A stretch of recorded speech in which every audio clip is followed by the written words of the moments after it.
Estão me ouvindo? Está bom? Ok? Boa noite a todos. Eu gostaria de agradecer o convite que a Comissão Organizadora fez para coordenar essa mesa. Sou do Brasil, de Brasília, por isso falo português, porque já aprendi a escutar e a ler espanhol, mas ainda não aprendi a falar, portanto vou poupá-los dessa minha tentativa. Sou de Brasília, né, como falei, do Brasil, como várias pessoas aqui presentes. Nós temos tido contato com a produção, com o trabalho, né, de Alfredo, e, portanto, nos aproximamos de abertura, né, já é a segunda vez que estamos aqui para jogar no mal de vocês. Né.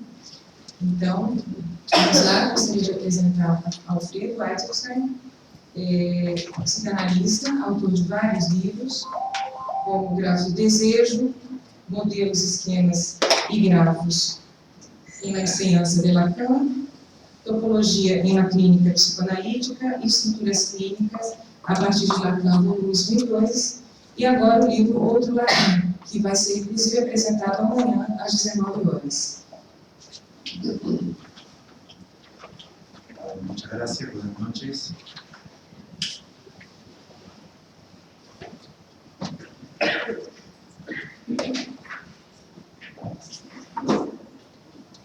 Voy a presentar el tema de las jornadas. Eso habla, eso piensa y eso goza desde esta perspectiva. La perspectiva de proponerles una reflexión sobre... ¿No se escucha bien? Acercarlo un poco más.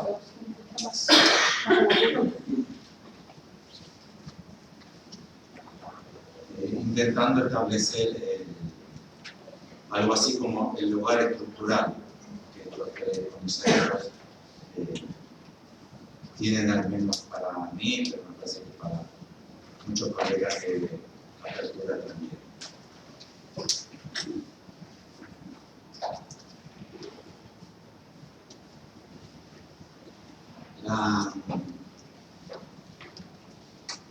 La hipótesis de trabajo es que Lacan crea un nuevo psicoanálisis. Y ese nuevo psicoanálisis significa, primero, obviamente, admitir la idea de que hay muchos psicoanálisis, no solamente uno, que es como una falacia discursiva decir el psicoanálisis, es decir, la filosofía. ¿Qué quiere decir la filosofía? ¿Cómo piensa la filosofía? Existe la filosofía. De hecho, desde su origen mismo no existió la filosofía, nació múltiple. Y el psicoanálisis, si conocen un poco la historia del trabajo de Freud, a los 2 días, a los 3 días, ya había diferencias, ya había corriente, trabajo, separación. Es una derivación de nuestra tendencia mental hacia el uno, hacia intentar hacer.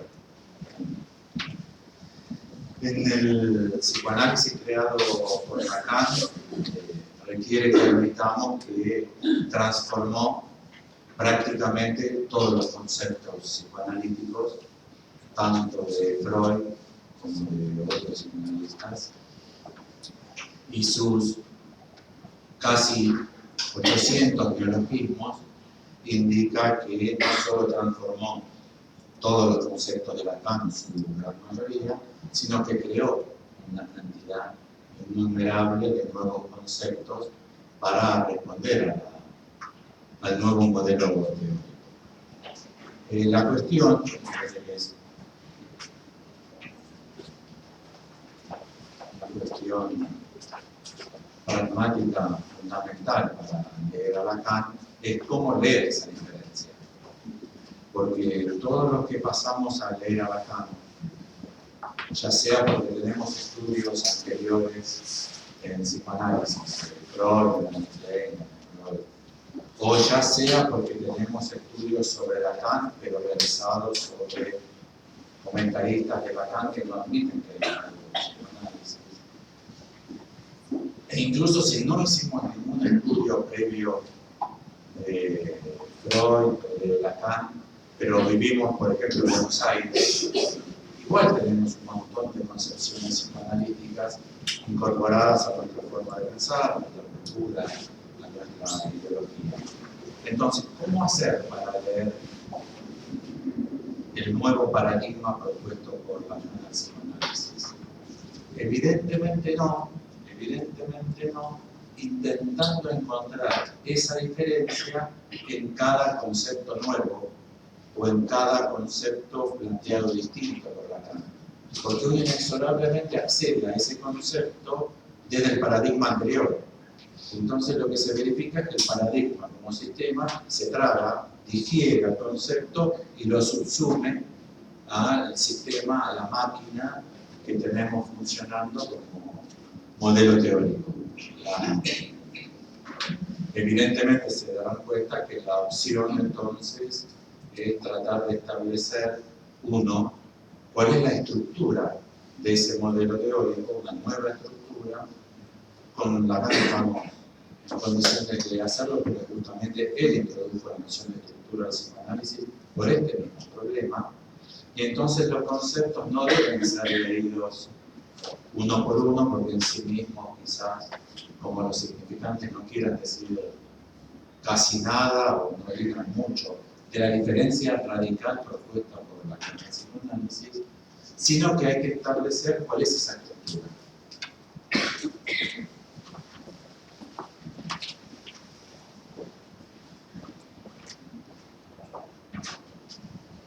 Ahora, esa estructura, lo que uno puede llegar a decir sobre esa estructura, no es un trabajo que establezca cuáles son los conceptos de Lacan, como si uno quisiese escribir un nuevo diccionario de psicoanálisis, el diccionario de psicoanálisis lacaniano, que ya está, ya existe. Hay un montón de diccionarios de psicoanálisis, obviamente esa misma idea también existe. Y es querer hablar, por ejemplo, del genio de la lengua española, leyendo el diccionario de la Real Academia. En el diccionario de la Real Academia uno no va a encontrar el genio de la lengua. No es ahí donde lo va a encontrar. Con lo cual lo que hay que establecer es el sistema, en el cual el nuevo sistema, la nueva estructura, en la cual los nuevos conceptos obtienen su lugar pertinente. Yo lo que les voy a proponer entonces hoy no es un trabajo sobre los conceptos de Lacan, sino sobre esa estructura. Obviamente todo este trabajo parte de admitir que, me parece que lo radical para el público puede llegar a ser admitir que Freud y Lacan no dijeron lo mismo. Son dos modelos teóricos diversos, que tienen una estructura diversa, conceptos diversos, orientaciones epistémicas, epistemológicas, filosóficas diversas. Muchísimos psicoanalistas no lo admiten, con lo cual ya hay seguramente para que podamos discutir bastante después. Lo que les voy a proponer hoy, bajo este título, es lo que para mí son al menos dos propiedades fundamentales del modelo teórico de Lacan, en el sentido no de la jerarquización de conceptos. No voy a proponerles cuáles son esos dos o tres conceptos, los sujetos, otro, sino cuáles son las propiedades de la estructura, como si uno pudiese hacer matemática, pero uno también podría hacer epistemología de la matemática o filosofía de la matemática. En este caso haríamos una lectura de esa índole, al menos es lo que yo quiero proponerles. Y respecto al modelo teórico de Lacan, lo que voy a proponer hoy son lo que para mí, hasta este momento, son las dos propiedades fundamentales que yo he podido establecer sobre el modelo teórico. La primera es la inmixción de verdad.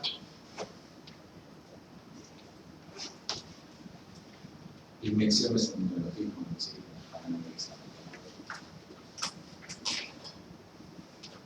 Inmixción de verdad. Y la segunda es la matematización. Incluso voy a proponer, admitiendo en todos sus niveles la operatoria de la estructura, que incluso estas dos propiedades están estructuradas entre sí.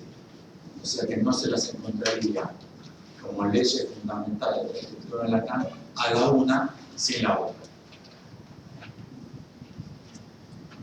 La matematización implica el concepto de matema, evidentemente, y la primera, la inyección de otredad, indica que los conceptos de corte individualista del modelo teórico de Freud fueron reescritos por Lacan en lo que propongo designar como un cambio de clave. O sea, Freud escribió todo el psicoanálisis en clave individualista, Lacan lo escribió en clave del otro. Como metáfora podríamos pensar como si fuese clave de sol, o sea, toda la partitura, pero tiene cambiada la clave del curso de esa partitura.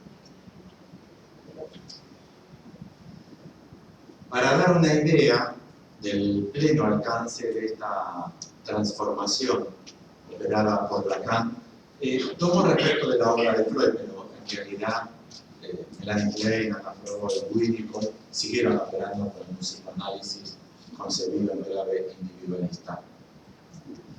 Les voy a proponer lo que para mí son al menos algunos de los principales ejemplos. O sea, ahora sí voy a pasar a conceptos de Lacan y voy a mostrarles en 20, 30 ejemplos cómo Lacan tomó conceptos de Freud escritos en clave individualista y los invirtió transformándolos en conceptos psicoanalíticos escritos en clave del otro. Es tan explícito el trabajo que voy a presentarles sobre estos 15, 20 ejemplos, me parece que no va a hacer falta el comentario sobre cada uno, en todo caso si hace falta, lo hacemos. Les leo la lista entonces. Para Lacan, el inconsciente es el discurso del otro. Quito de cada uno de los ejemplos lo que sería coma, cuando para Freud el inconsciente es lo más particular de cada uno. ¿Entienden, no? O sea, quito lo que sería, y para Freud es lo más particular y singular de cada uno. ¿Entienden? La segunda parte ya es estándar.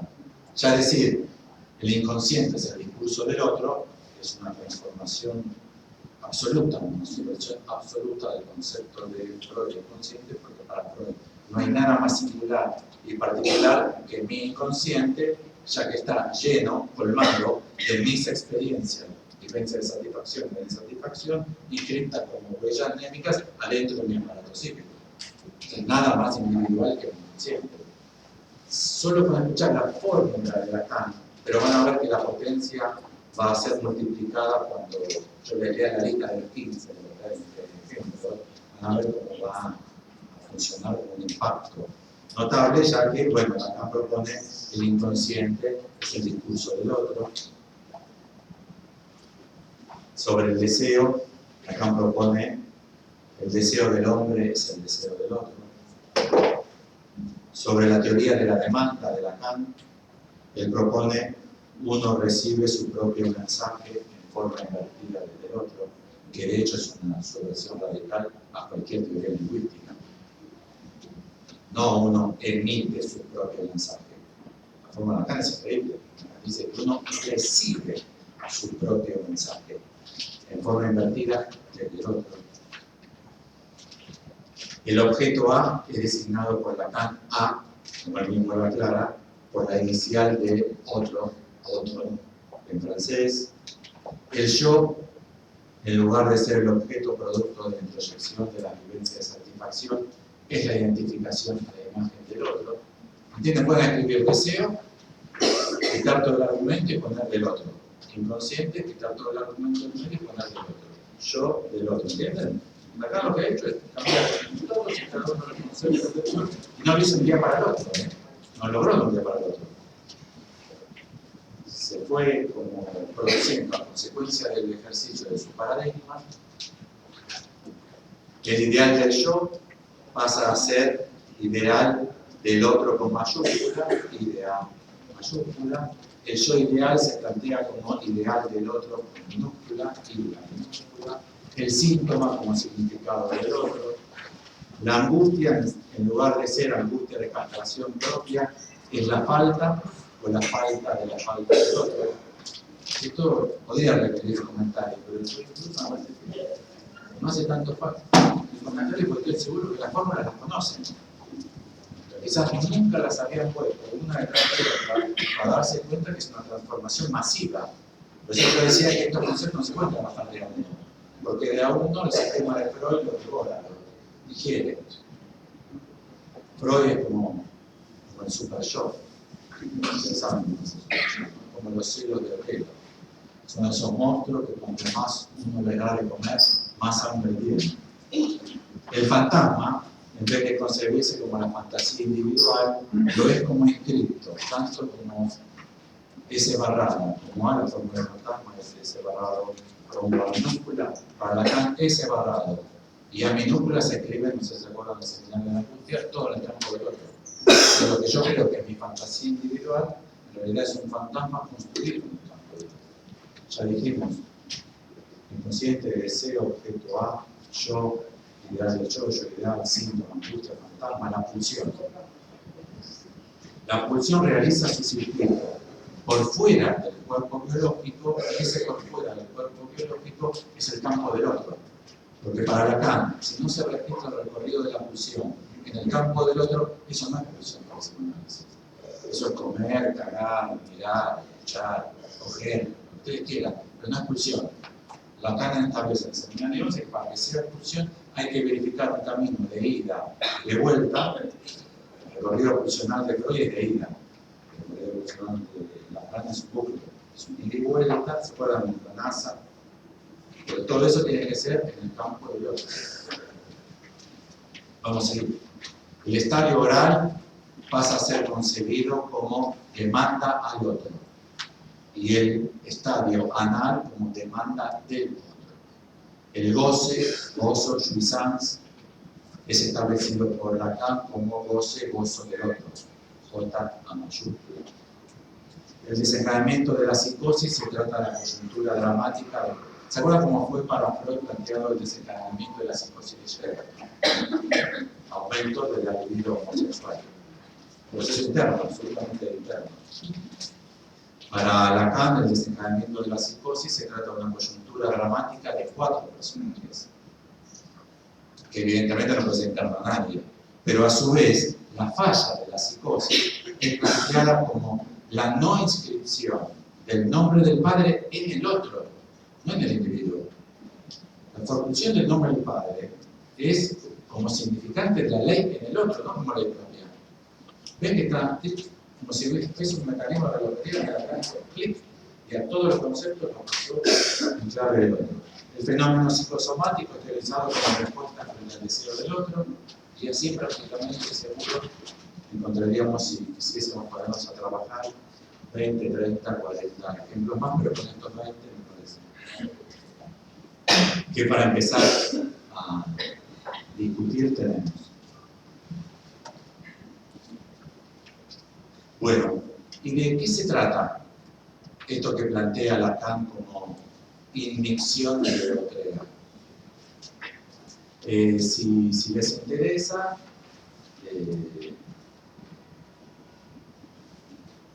esto no está en los otros escritos, no sé por qué, después no está en los otros escritos. La conferencia que Lacan dio en Baltimore en 1900. Lacan se hace famoso en 1966 con los escritos. Antes era muy reconocido como el mejor lector de Freud, había perdido todas las elecciones y había sido, ya había fundado su sociedad, ya había sido, ya había sido expulsado de la IPA como didacta, se hace famoso en el 66, y ahí es que lo invitan a muchos países, lo invitan en Estados Unidos, en la Johns Hopkins University, en Baltimore.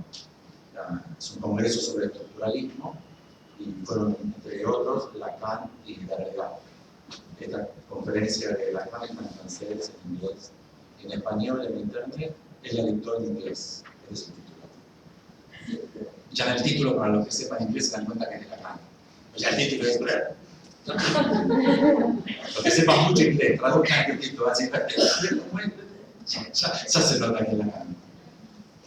La conferencia de Derrida sobre la estructura en Baltimore es excelente, súper recomendada.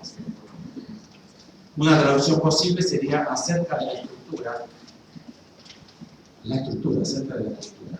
Era un congreso sobre estructura. Era un presentador sobre estructura.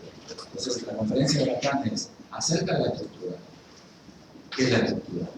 Es inducción de obra como condición sine qua non, puede ser, como bien, como condición sine qua non de absolutamente cualquier sujeto.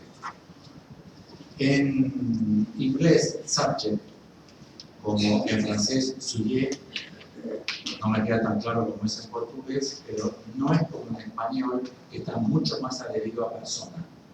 En inglés y en francés, subject o sujet está mucho más adherido a tema, asunto. Hay una clase del seminario 10 de Lacan, disculpen la pronunciación, que Lacan empieza diciendo: le sujet de aujourd'hui será la paz. El tema de hoy es la angustia, será la angustia. Ese sujeto. Nosotros en español no sabemos en portugués. Como en español, muy adherido a persona.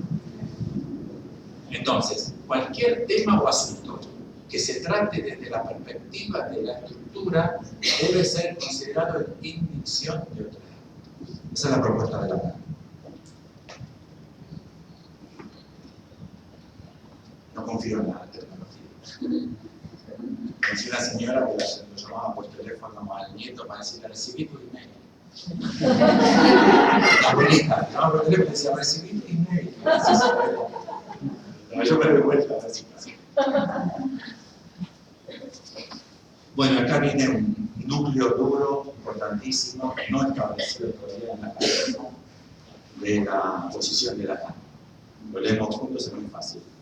Esto está dentro de la discusión en Baltimore, no es de la conferencia. Lacan intervino en la conferencia varias veces, están publicadas afortunadamente en Patu Lacan, Patu Lacan, de ecolelacanien.net. La pueden pasar todas estas conferencias en forma en francés. Quizás se buscan un poco, la conferencia está en español seguro. Pero estos comentarios no sé. Pienso, dice Lacan, en el término inducción. En español el neologismo, en inglés y en francés. Pienso en el término inducción. Pienso que la primera vez que introduje este término era precisamente en relación a los sujetos. Los sujetos, así está publicado, yo no puse los suspensivos. Los sujetos no son o están, en francés y en inglés, pasados al español, nunca sabemos si son o están. ¿No? En español tenemos el estar y en francés y en inglés no. Entonces, los sujetos no son o están aislados como nosotros los pensamos. Los sujetos no están o son aislados como nosotros los pensamos. Pero, del otro costado, ellos no son colectivos. O sea, no son ni individuos ni participantes colectivos. Los sujetos no son ni individuos ni colectivos. Ellos poseen una cierta forma estructural, precisamente inducción, que es, propiamente dicho, hablando propiamente, a aquello a la cual una discusión como aquella de hoy puede introducirnos. Y yo no pienso únicamente en la medida en que nosotros no estamos tan seguros que nosotros, Lacan dice decir nosotros. Si cuando ustedes lean en Lacan, nosotros puede ser plural majestario. Él habla de sí como los presidentes de los países, que dicen nosotros, por el gobierno, o por el partido perdido, porque eran locos totales, por tanto el presidente del país eran locos totales. Entonces, habla de representación de todos. Pero Lacan lo utiliza, Lacan utiliza el plural majestario. Y no pienso únicamente en la medida que nosotros no estamos seguros que aquel que inventa es exactamente aquel que es designado por el nombre propio. ¿Entienden? La teoría de la relatividad y Einstein. Aquel que inventa, ¿quién inventó la teoría de la relatividad? Nosotros decimos Einstein.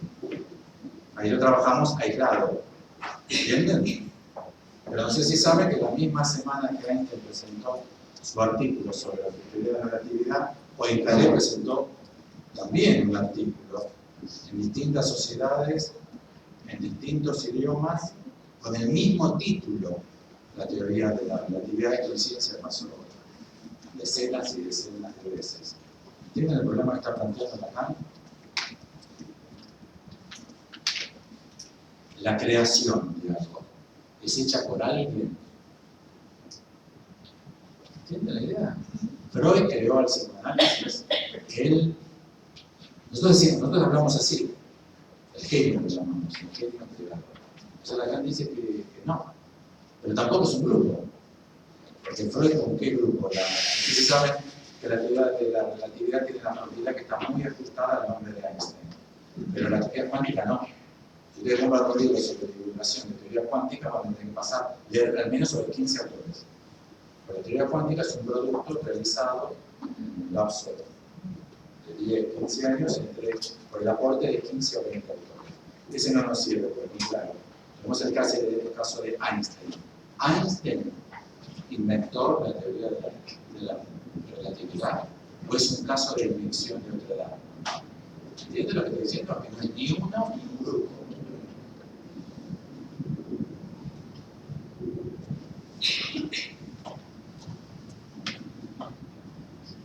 Bueno, y ahora lo que dice Lacan sobre la invención de otra edad. El saber del psicoanalista son las charlas que Lacan dictó junto a otro seminario. Por lo cual no es ni seminario 18 ni seminario 19. Nosotros tenemos un CD excelente para hacer búsquedas en Lacan, que el autor decide llamarlo 18A. 18 y 18A. En ese año hay un conjunto de clases que se decide llamar seminario. Lacan dice que no es un seminario, son charlas. Y se hicieron en Santana. Esta es la del 14 de junio del 72. Miren lo que dice Lacan de la invención de otra edad. Cuando pienso que todavía estoy aquí y que nadie, a pesar de todos los que se ocupan de emparullar lo que digo, los comentaristas de Lacan, ¿no? ¿Quiénes son los lacanianos? Estamos en el año 1972.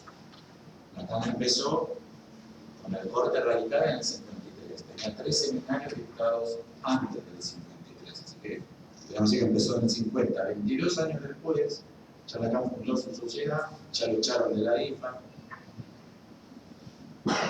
Cuando pienso que todavía estoy aquí y que nadie, a pesar de todos los que se ocupan de embarullar lo que digo, que nadie haya hecho ni un ruido, nadie se haya puesto a reflexionar sobre esto, que sin embargo es la estricta consecuencia de las cosas que he citado, que he articulado de la manera más precisa.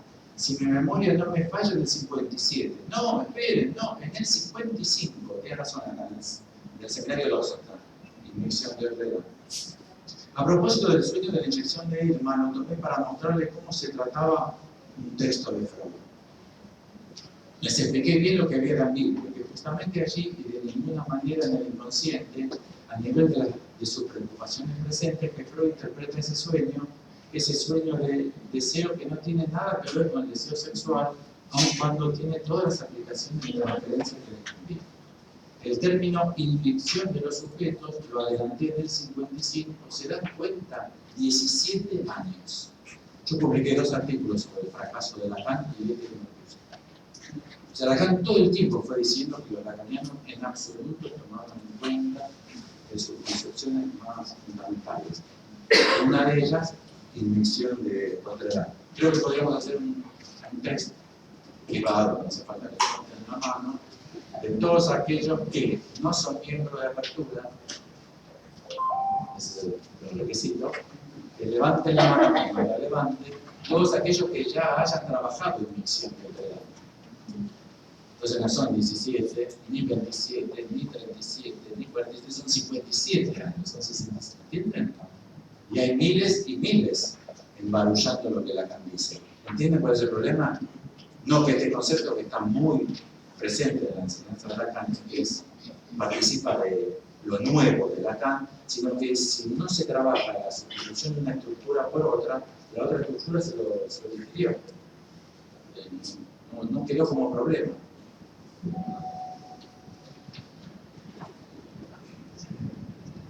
Lo adelanté del 55, ¿se dan cuenta? 17 años. 17 años de rechazo de lo que la DAM propuso. ¿Qué se entiende por inmixción de otra edad?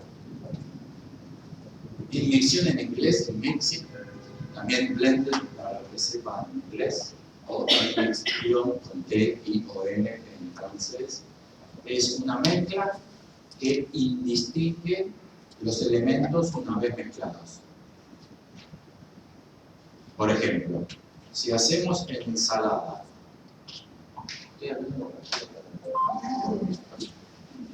si hacemos ensalada de lechuga y tomate, y vos me decís, te dije sin tomate, yo te digo del mismo talante, sacar el tomate.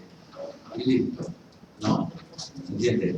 Pero si vos le echaste, el otro día me pasó a mí, tomé un sobrecito del bar, lo abrí y le eché al café. Sal. ¿Se puede sacar la sal? No. Porque eso que hay ahí ya en realidad no tiene ni café puro, ni sal pura identificable. Y mixing es cuando se produce una mezcla de esa índole. Blend, en inglés también blend de té, blend de whisky.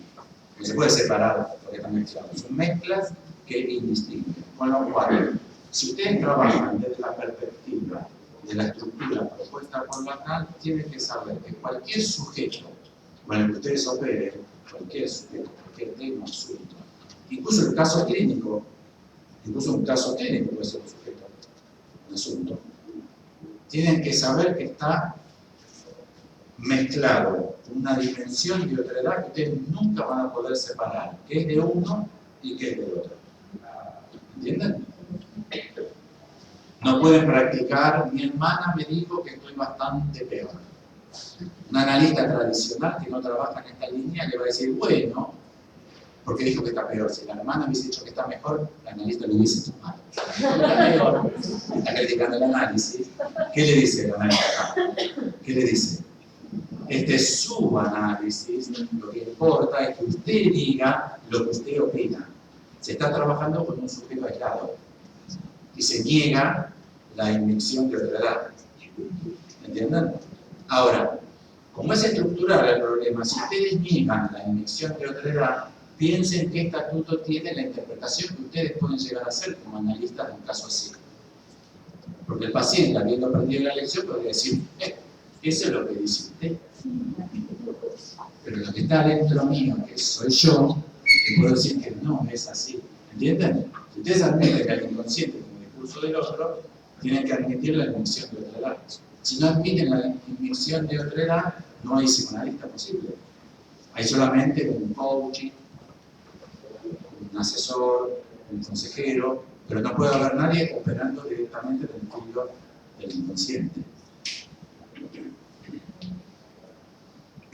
De hecho, en sentido estricto, clínica en transferencia o clínica bajo transferencia es inyección de otra edad.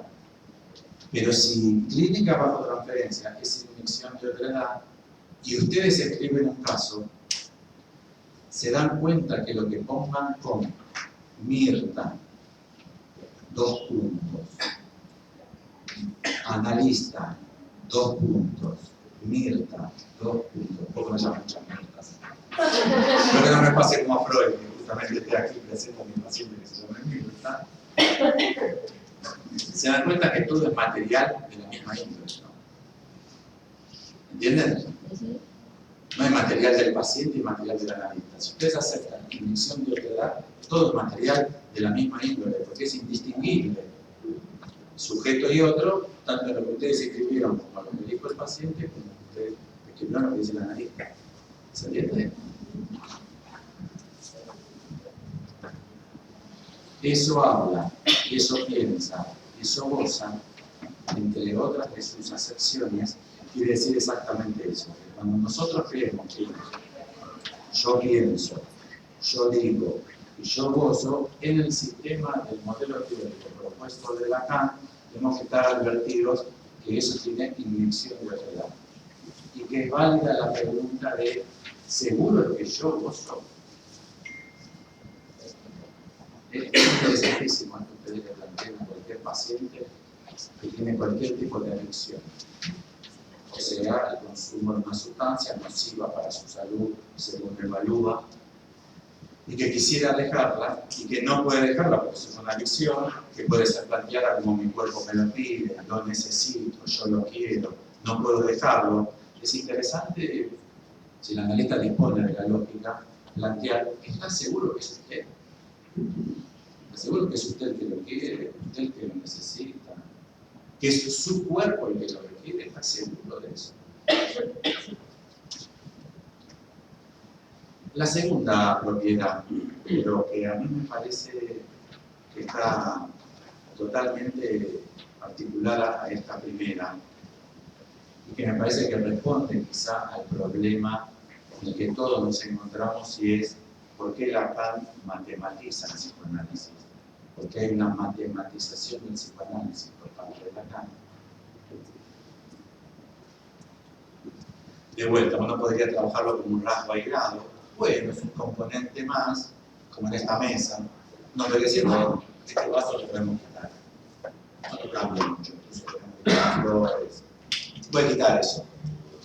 En general, todos los seguidores de Lacan han hecho eso. Han quitado toda la parte matemática. De hecho, los lectores de Lacan hacen así. Donde hay muchas letras, leen. Y donde empiezan a aparecer esas cosas raras, saltean la otra. Y se dicen a sí mismos, no, bueno, pero el año que viene, me pongo en serio, el año que viene, me pongo en serio, 9 años ya. Esa parte que ustedes saltean. Y que la saltean porque no entienden. Saltean porque no entienden, por un motivo. Ustedes la saltean porque no entienden. Al menos sienten que no entienden. Igualmente, si tuviesen que atravesar un test sobre lo que entendieron de las letras, dicen, ¿o no? Ustedes leen acá muchas páginas de letras, sin matemas. Y uno dice, bueno, ¿qué dice acá? Bueno, no, ¿qué dice acá? Con lo cual hay una sensación especial que no entiendo sobre algunas cosas, y sobre otras que no entiendo no está esa sensación de que no entiendo. ¿Entienden lo que digo? Hay como una extrañeza que hace más consistente un no entiendo que sobre otro no entiendo que tenemos una relación pacífica. No lo siento como extraño. Entonces, la segunda propiedad que caracteriza la estructura del problema teórico del psicoanálisis de Lacan es la matematización. Si no lo admiten, no tal matematización o tal otra, no digo topología, digo cálculo infinitesimal, digo triángulo de Pascal, digo la hipermonización, etcétera, etcétera, etcétera, etcétera, toda la matematización. O sea, aquello que algunos de ustedes sería muy difícil de decir que no está en una página de cada dos de cualquier escrito o seminario de Lacan. Ustedes hacen así. En cualquier escrito o seminario de Lacan aparecen matematizaciones desde el 53 hasta el momento del fallecimiento. Desde el 53 voy a avanzar un poquito. Bueno, este es el primer matema de la enseñanza de Lacan. Está en lo simbólico, lo imaginario y lo real, que Miller lo acaba de publicar en otros escritos y lo quitó.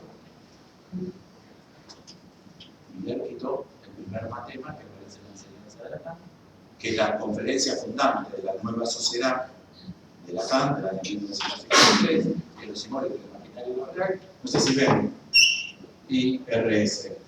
Y arriba, R a la izquierda, S a la derecha, con la letra quedó. Yo lo escaneé de una versión que yo tengo que tiene el matema de Lacan, y quedó en mala calidad. Con lo cual observen que también hay muchos problemas con las matematizaciones de Lacan, y es que muchas ediciones de Lacan fueron quitados los matemas. Y bueno, también por algún motivo se han quitado.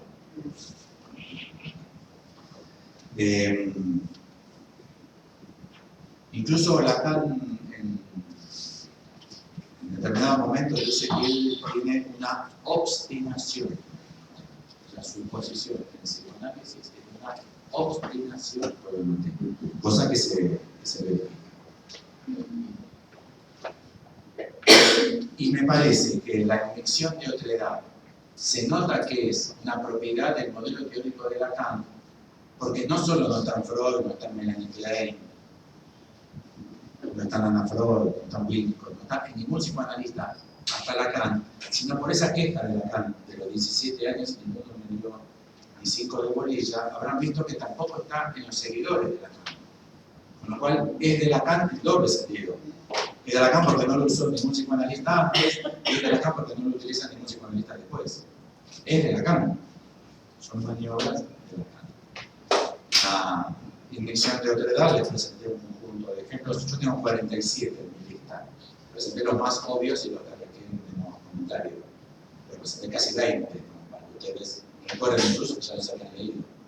Con lo cual es a lo que atraviesa toda la enseñanza. Y la matematización no requiere ejemplos, si alguno de ustedes pasó sus ojos por los materiales de Lacan, lo vio, ya se lo encontró. Y el matema también se puede decir que es una propiedad esencial, fundamental del paradigma de Lacan, porque no lo utilizó ningún psicoanalista antes y prácticamente no lo utiliza ningún psicoanalista después, al menos debe haber 10 de los 15.000 psicoanalistas lacanianos que yo calculo. O sea, mi obsesión tiene un desarrollo. Igual lo hago más, no queda que conté uno por uno. Algo así. Hago más de los físicos para calcular los grandes números. Ponen cotas menores y cotas mayores. ¿Cómo hacen los físicos para calcular cuántas estrellas hay en la galaxia? No cuentan. Tienen una forma de calcular que es una no puede ser. 1.000 millones de millones tampoco. Empiezan a acotar para acá y a acotar para acá hasta que llegan a una cifra medianamente razonable. Yo creo que 15.000 psicoanalistas lacanianos es una cifra razonable. Ustedes juntan los de Mindero, los de los foros, los de los latinoamericanos, los independientes, más o menos. De esos 15.000 trabajan con el matema de Lacan 15, 20. O sea, es de Lacan, porque en el lacanismo no pasó. Es interesante que nos preguntemos por qué no pasó.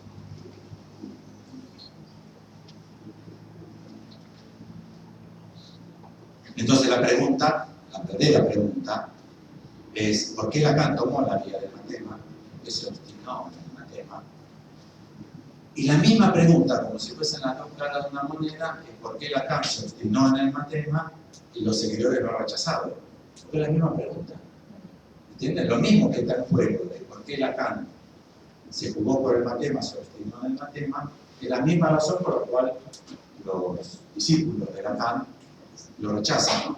Entre los 15 que calculé, que conozco, eso sí lo conozco a los 15, de los 15, solo uno participó del seminario de Lacan. Los otros 14 somos posteriores al seminario de Lacan. Quiere decir que de los 900 que iban al final del seminario de Lacan, solamente uno siguió por la vía del matema. Ahí pasó algo. Ahí pasó algo. ¿No? Algo muy interesante para que lo pensemos. Porque el público que lo seguía y siguieron siendo lacanianos toda la vida, rechazaron una de las propiedades fundamentales de la enseñanza de Lacan, fue ese problema.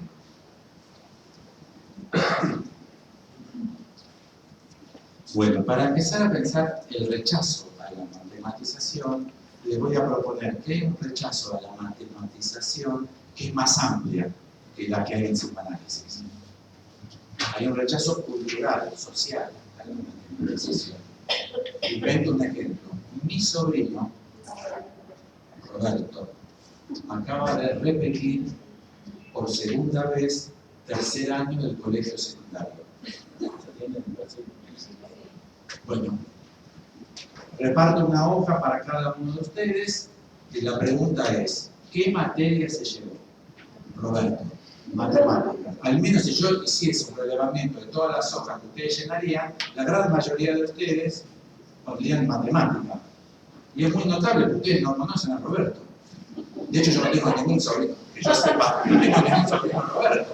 Con lo cual es más sorprendente que ustedes sepan un personaje de ficción con qué materia tuvo el problema. ¿Qué pasa con matemáticas? ¿Qué pasa con matemáticas? Algo sucede con matemáticas. Bueno, les voy a dar dos ejemplos notables, a mi entender, de dos teóricos también a mi entender, pues lo vamos a coincidir, fundamentales para la modernidad occidental del rechazo a las matemáticas. Sigmund Freud y Martin Heidegger. Aparte, me parece que armaban un River Boca.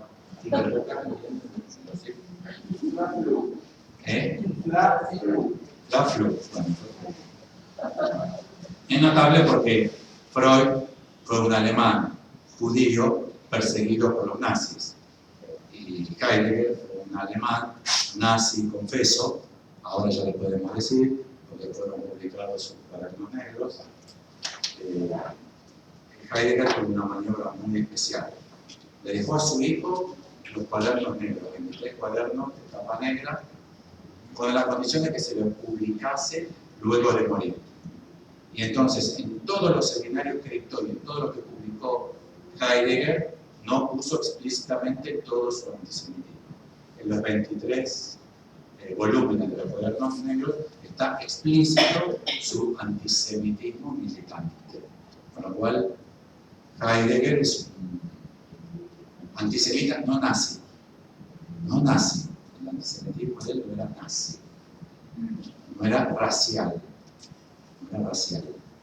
El antisemitismo, ahora vamos a ver por qué era antisemita. Porque lo dice. Bueno, parece interesante que un alemán judío perseguido por judío y un alemán que estaba decidido a destruir para... Heidegger también había que destruir a los judíos, pero no por motivos raciales. Los dos sostuvieron un rechazo frontal a las matemáticas.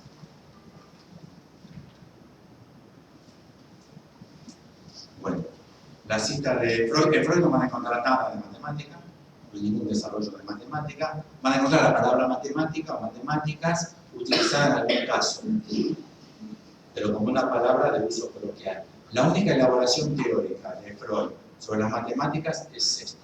La leemos juntos. Es de El delirio de los sueños en la gradiva de Jensen, de 1907. Ahí dice Freud, vale la pena que nos demoremos para convencernos, en casos patológicos, de cuán sensible se vuelve, en el estado de la represión, la vida anímica de una persona para la aproximación de lo reprimido. ¿Entendieron?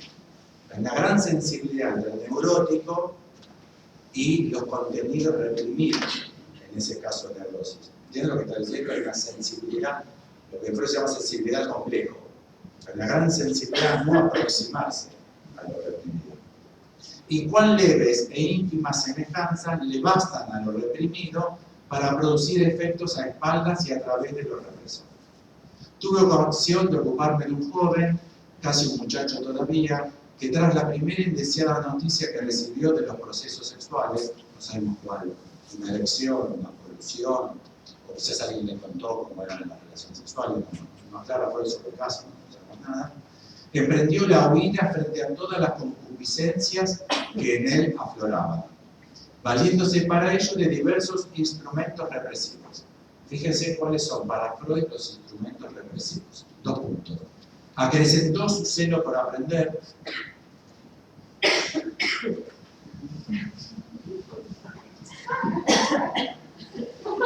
Es bastante prejuicioso.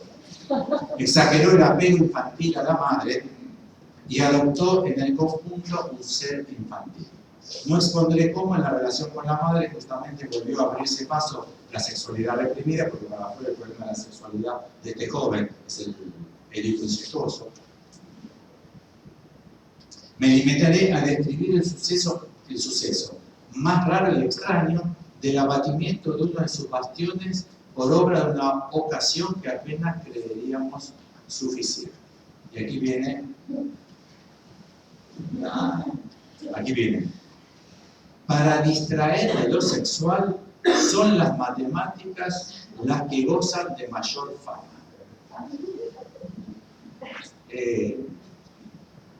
Y bueno, acá cita la cita famosa de Jean-Jacques Rousseau, no sé si ustedes ya la conocía, está en las memorias de Jean-Jacques Rousseau. Las memorias de Jean-Jacques Rousseau son fabulosas para leer. Van a ver que Kant tiene razón en a quién se pone el nombre por un invento. porque van a ver que Jean-Jacques Rousseau hace un autoanálisis completo de su vida, es un libro muy detallado de su historia personal, e incluso respecto de su perversión, él sufrió una perversión sexual, dice cuáles son los traumas infantiles que están en el origen de su perversión sexual. Esto 40 años antes de Freud. Interesante la siguiente, ¿eh? Ahora, para distraer de lo sexual son las matemáticas las que gozan de mayor fama. Ya Jean-Jacques Rousseau tuvo que oír el consejo de una dama insatisfecha con él: la Gialedone estudia la matemática. Deja a las mujeres y estudia. Cuando estás para coger, estás para estudiar matemática. Pero ven cómo se llama para Freud, ¿no? Las pulsiones, lo verdaderamente pulsionante de la vida de cada uno, y aquello que más aleja y que más contribuye a la represión son las matemáticas. Incluso les diré a ustedes, ¿ustedes sabían de esta fama de las matemáticas? ¿A qué se refiere? ¿De dónde obtiene Freud esta información de la fama?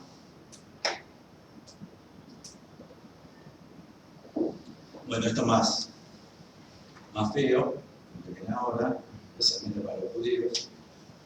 Pero bueno, si hay judíos, si hay negros, gitanos, putos, como el poema, ¿no? Primero vinieron por mí, Martin Heidegger, Cuadernos Negros, que todavía no están publicados en español. Es el primer libro que sale de análisis de los Cuadernos Negros y el antisemitismo de Heidegger. Ahora va a venir una implosión de los estudios heideggerianos, porque los filósofos van a tener que decidir qué hacer con Heidegger, explícita y manifiestamente antisemita. Hasta ahora era una polémica sutil, de si sí, de si no. El autor es Peter Trautny. Peter Trautny dirige el Instituto Martin Heidegger de una famosísima universidad alemana. Es un judío sionista. Martin Heidegger, Cuadernos Negros, T-R-A-W-N-Y.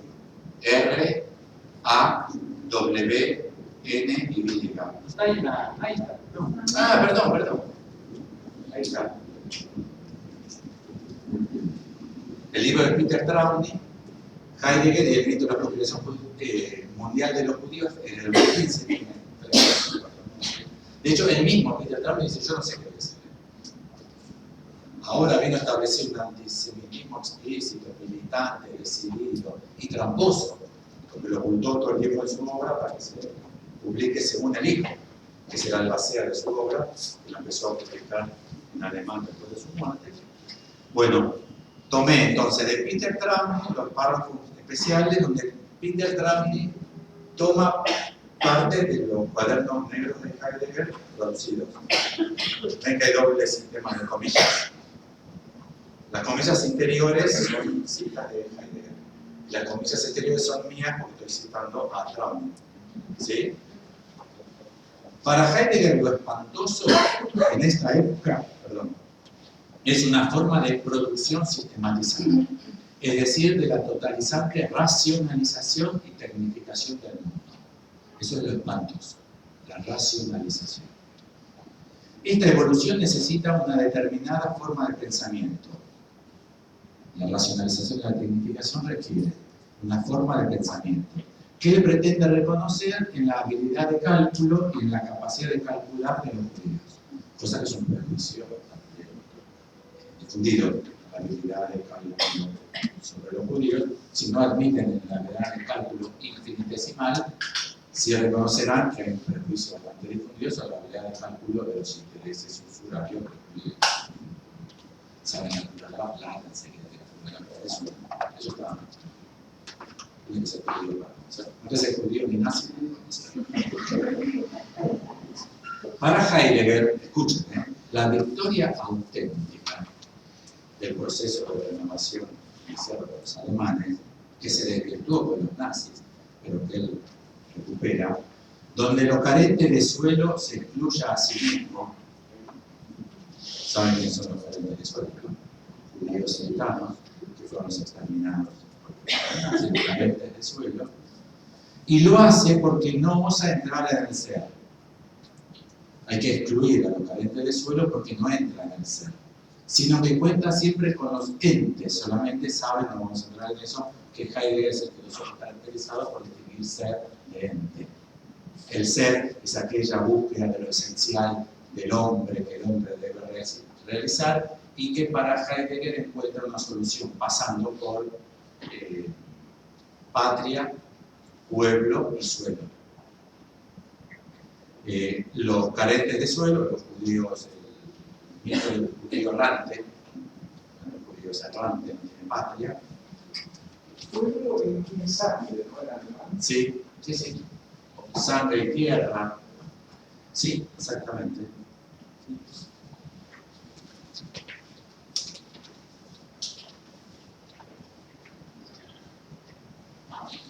Sangre, tierra, suelo, pueblo. Es el mix de lo que hay que salvar frente a las fuerzas que lo quieren destruir, que son los sin suelo, los judíos y los gitanos, pero pues, los gitanos no por esto. Los gitanos roban niños. Los que calculan son los judíos que tienen los intereses, el cálculo, la habilidad del cálculo. Para Heidegger, la victoria auténtica se produce donde lo carente del suelo se incluye a sí mismo y lo hace porque no osa entrar en el ser, sino que cuenta siempre con los entes solamente y pone sus cálculos como lo real. Lacan. Es la fórmula de lo real para Lacan. Lo imposible y lógico matemático. ¿Se dan cuenta que hay un modelo muy fuerte? Para Freud también. Freud no dice lo sin suelo, pero dice que aquello que más aleja de la sangre, de la verdad, de la tierra, de lo auténtico, de lo autóctono, son las matemáticas. Está el mismo prejuicio, ¿se dan cuenta? En dos expresiones culturales de la misma época, pero de sentido contrario, lógicamente el mismo prejuicio. Para Heidegger, lo universalista, lo planetario, parece estar fundado única y exclusivamente en la expansión de la ciencia matemática y técnica de la modernidad. Su efecto es destructor de todo lo particular o singular. Entonces, podríamos empezar a pensar, si nosotros los psicoanalistas no tenemos un rechazo de lo matemático, porque creemos que lo matemático es un prejuicio antiguo, es algo que tiende a destruir, a arruinar lo singular. Pero por eso hay que también trabajar que nuestro sujeto no es singular. ¿Entienden? Hay que trabajarlo de ambos lados. No importa si la matemática destruye o no destruye lo singular, podríamos discutirlo, sí destruye lo singular. Ustedes saben la pelea entre Newton, una de las famosas peleas más fuertes que Boca River. La idea de las elecciones está muy cerca. No me hagan decir. Que es la de Newton-Leibniz. Esa fue una guerra de 20 años. Newton era un peleador, para algunos bastante loco, especulante, pero ustedes saben cuál fue la pelea entre Newton y Leibniz. ¿Quién inventó el cálculo infinitesimal? Y de vuelta tenemos el mismo problema. ¿Quién lo inventó? Nadie que reciba nombre propio. ¿Siguen la idea de Lacan de noción de verdad? Ni un grupo, ni alguien considerado en forma aislada. ¿Quién inventó el cálculo infinitesimal? Entonces, efectivamente, la matemática demuestra que ataca lo singular en el sentido que no existe ese matemático que descubrió. Acá nos advierte que no está bien planteado la idea de la invención. Bueno, entonces, como vemos, Freud y Heidegger se inscriben dentro del movimiento de pensamiento que rechaza las matemáticas y acentúa el valor del poema en la realización del ser. Si quieren estudiarlo, este es el movimiento que tienen que estudiar. En alemán, Sturm und Drang, tormenta e impulso, que es el proto-romanticismo. El romanticismo surge de este movimiento, ¿no? Tormenta e impulso. Piensen, revisen ustedes, si no creen a veces que lo más auténtico que tienen, de lo que surge en ustedes, de lo que pasa con nuestra pareja, si no tienen esa ley. Si para ustedes no es lo auténtico eso, no racionalicemos tanto, no pensemos tanto, dejemos llevarnos por la intuición, por lo que nos surge. Todo esto es un movimiento filosófico surgido en la segunda mitad del siglo XVIII, alemán, fuertemente alemán. Ya vemos dos productos de este movimiento literario, que no por nada hace al psicoanálisis un movimiento tan literario y artístico. Incluso si quieren ver lo artístico del rechazo de la matemática como solución, lo pueden pensar en dos perspectivas. En Freud, debido a lo que se podría preguntar de por qué para Freud la sublimación siempre obtiene ejemplos artísticos. ¿Por qué la construcción de un puente no es una sublimación? Porque una fórmula matemática no es una sublimación. ¿Entienden por qué una solución de un teorema no es una sublimación? Para Freud siempre la sublimación, yo me animo a decir, ustedes si después levantan esto, sí se pueden levantar. Para ustedes también.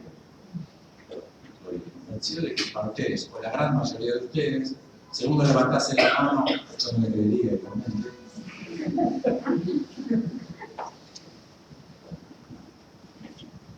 ¿Por qué Freud pone como sublimación de las pulsiones la obra artística? De hecho, para ustedes, si enseñan en la facultad, si fueron de la facultad, si piensan en sublimación, ¿no piensan en obras artísticas regularmente? ¿Por qué? Sinceramente, ¿por qué? ¿Por qué piensan? Porque están convencidos de que la obra de arte es la sublimación de la condición humana. ¿Y eso por qué? Y en Heidegger, lo mismo, lo pueden pensar a través de el título de esas páginas magníficas de Heidegger, que son Hölderlin y la esencia de la poesía. Hölderlin, el poeta psicótico alemán. Heidegger dice que se volvió psicótico Hölderlin porque es el costo que tuvo que pagar para enfrentar al ser. Hölderlin atravesó el engaño de los entes y llegó al ser. Y que pagó su psicosis, el costo de la psicosis de Hölderlin. Pero observen este título: Hölderlin y la esencia de la poesía. El título es ambiguo, porque está diciendo también que la esencia de las cosas está en la poesía. Hölderlin, escriban en el cuaderno, Hölderlin y la esencia de la poesía. También está diciendo que la esencia está en la poesía. Y la pregunta es por qué, que es lo que nos puede llevar a pensar, porque tantos psicoanalistas quieren escribir poesía. De hecho, la editorial que más publica libros de psicoanálisis en Argentina es Letra Viva. Y ahora tuvo que abrir una sección de poesía. Ella publicó más de 15 libros de poesía, porque los psicoanalistas decían, yo no quiero publicar psicoanálisis, quiero publicar poesía. Como los cine debate. ¿Cuántos psicoanalistas conocen ustedes que participan, dirigen o quisieran dirigir cine debate? No levanten la mano, no hace falta.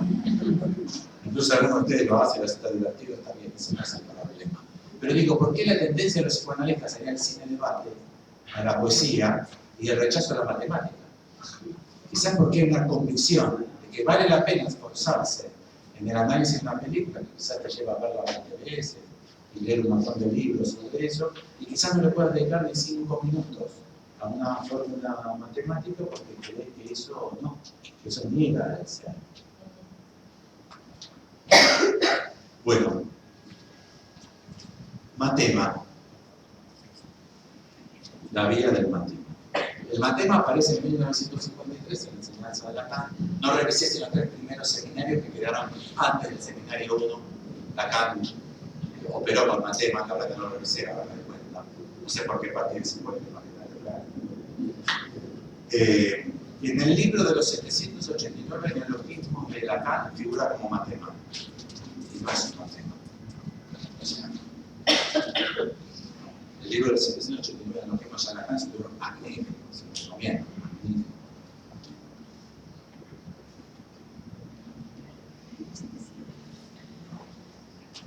En realidad es un término griego, pero es un término griego antiguo.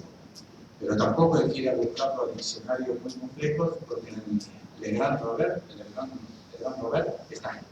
O sea, el diccionario más importante de la lengua francesa está. O sea, los psicoanalistas que pusieron el tema neologismo y le abrieron un capítulo de 1789 en Lacan, tomaron como matema un término que tomaron como neologismo un término que no es neológico.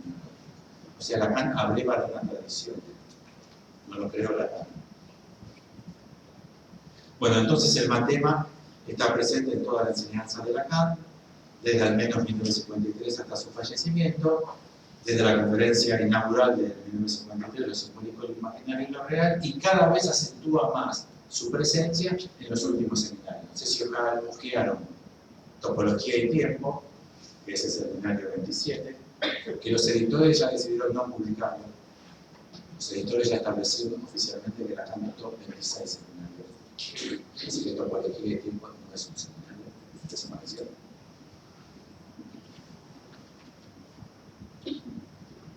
Si ustedes observan los últimos seminarios, van a ver muchísima más presencia de matemas que en los primeros.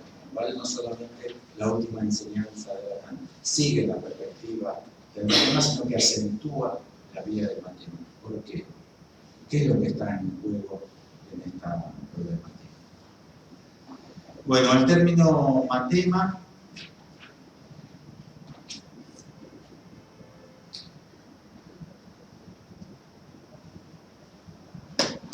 se utilizaba en el griego antiguo desde el siglo VII a.C. en diccionarios etimológicos griegos, no en diccionario griego español, griego portugués, griego inglés, diccionarios etimológicos que hay en el mundo. Se utiliza entonces matemas desde el siglo VII a.C. y significa lo que se enseña. Derivado de mantano, que era un verbo que significaba enseñar, aprender, comprender, y del cual se deriva amates, a como prefijo privativo, amates, como mi sobrino Roberto, que significaba estúpido o ignorante. Pero tiene que es privado de amates, de matemática, lo que después derivó en matemática. Pero en el siglo VII a.C. significaba ignorante. Y exactamente así, por eso es notable que se le conoce un neologismo, porque exactamente así lo define Lacan. Son citas de Lacan breves, matema es lo que se enseña, es la definición del término. Lo que se transmite integralmente, seminario 19 la primera, seminario 20 la segunda, lo único que puede enseñarse. Después toma Lacan de Bertrand Russell, el matemático teórico inglés Bertrand Russell, que la matemática definida por Bertrand Russell carece de sentido, que la matemática no sabe de qué habla, ni si dice la verdad. Como verán, entonces, si planteamos que ese saber, el que se transmite, es un saber que se caracteriza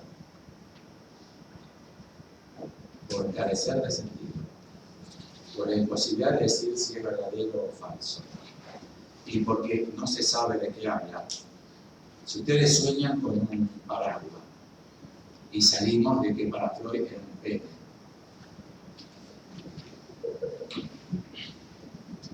mi mamá dice que Freud tenía un delirio sexual evidente. Yo creo que tenía razón. Porque un paraguas, un jeroglífico, ¿qué es? ¿Entienden? No es un objeto para la lluvia. Si es un rebus, si el inconsciente lo articulamos a los rebus, que es cómo funciona, ¿no? Un sol, que dibujan un sol, y un dado de 6 caras al lado, ¿qué es eso? Puede ser un sol, puede ser un dado, puede ser soldado. Los jeroglíficos se leen así, se lee como sol y como dado, pero también se lee como soldado, y es el contexto lo que le daba a los escribas del antiguo Egipto la posibilidad de leer. Con lo cual nosotros, cuando tenemos un elemento de un sueño, ¿ustedes cómo lo interpretan? Si trabajan con que paraguas es pene, Si camina de valva es vagina. Y si viajar en tren es coger, bueno, son muy freudianos, pero un poco monotemáticos. Es muy sorprendente que todos los pacientes sueñen con paraguas, que todos los pacientes que sueñen que todos los pacientes que sueñan que se caen están eyaculando. Que Freud, yo leyeron Freud, ¿no? Estoy pensando que Freud la letra. Pero si admiten que los términos del sueño tienen que ser interpretados, entonces, ¿qué dicen los términos del sueño? No se sabe de qué hablan. ¿Entienden? O sea, es exactamente la misma estopa de lo que está hecho en matemático. Lo que se enseña, lo que se transmite integralmente, que es lo que matemática quiere decir, carece de sentido, es imposible establecer su verdad, y a su vez no se sabe de qué habla. Acá voy a utilizar unas citas. La primera vez que Lacan, son 8 y 4, la primera vez que Lacan utiliza el término matema es en la clase del 2 de diciembre del 71. Utiliza matemas del 53 al menos. Ahora me pareció la duda si no es del 50 al menos. Pero no revisé los 3 primeros seminarios de Lacan, de los cuales hay 2 utilizados para ver si no había matemas antes. Probablemente sí. El tiempo lógico fue de muchos años antes. O sea, que muy probablemente sí. Pero la primera aparición del término matema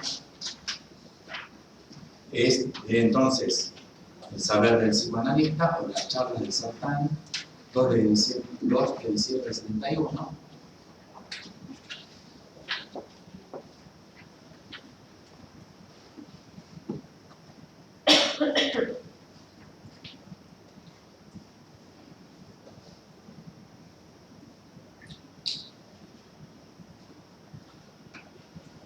¿Conocen esa frase de Mahoma? La sangre de los sabios es superior a la sangre de los mártires. La tinta de los sabios es superior a la sangre de los mártires. Bueno, tampoco quiero alertar a nadie del público, no sé si no quiero meterme ni en lo que ganaron, ni en lo que perdieron, ni en los que están tan enojados en mi voz. Esto lo dijo Mahoma, a mí me parece más canudo, perfecto.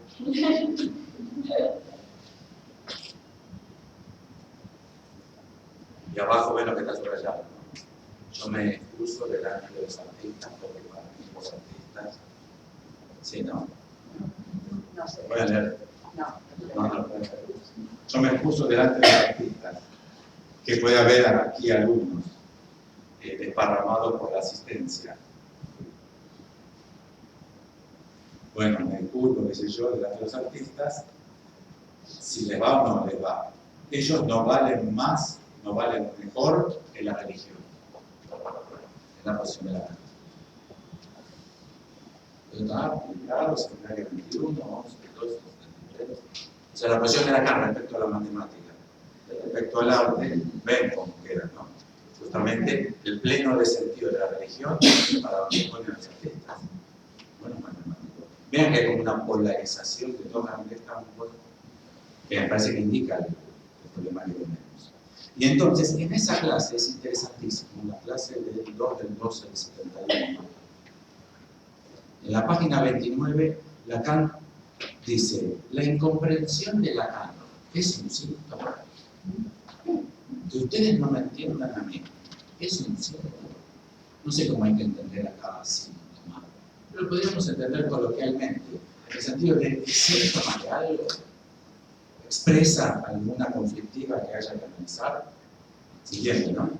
Este es un problema interesante porque todos tenemos la pregunta de por qué no se comprende la Lacan, ¿no? ¿Por qué nos resulta tan difícil leerlo?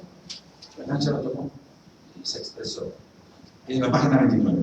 En la página 35 dice: la incomprensión de la matemática es un síntoma. O sea, dice que la incomprensión de Lacan es la misma incomprensión que tenemos de la matemática.